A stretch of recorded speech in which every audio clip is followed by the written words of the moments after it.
What's up mga kagunting? Bago magsimula yung paggugupit ko, meron lang akong kwento about sa gupit na to. Itong gupit na to ay parang dito ako nag-start ang profession ko bilang isang stylist. Nagsimula kasi to is nung time na yung mother ko kasi isang vendor ng newspaper at saka puto. Bali, ang pinagpipwestuhan niya kasi is, bali, salon, sa labas ng salon siya nakapwesto. One time,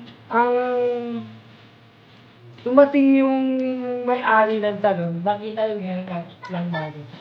Ang mother ko kasi, start ng natuto ako mag-haircut, ay sa akin na siya nagpapagupit. Dati sa salon siya nagpapagupit.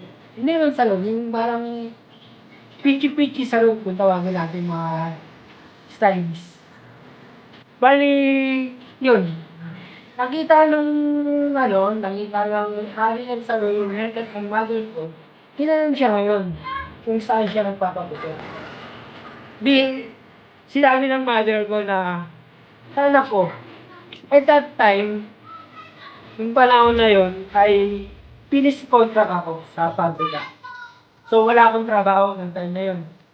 Tapos, sabi ng may-ari, kung gusto niya, pumasok siya dito sa salon ko. So, doon nag-start ang pagiging stylist ko. Nung pumasok ako doon. Bali ang ano pa lang nun, satian pa lang kami. Bali ang ano nun is 40-60 nung nag-start ako. Nung time na yun, hindi pa ako marunong humawak ng razor. Bali, ang alam ko pa lang is mano-mano. So, malaking adjustment. Nung una, halos ayaw muna magupit. Nag-load muna ako sa katrabaho ko. Na lalaki din, pero ang galing niya magupit sa babae lalaki. So, doon na nagsimula yung mga harap ako na matuto sa babae at lalaki. Kaya, panoorin niyo pong video na to. Dahil dito nagsimula ang passion ko bilang isang stylist.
Oh, yun na nga guys, tapos na po ang bago natin video.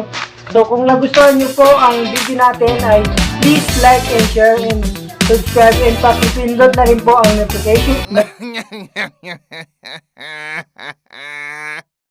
notification bell para updated po kayo sa bago nating video.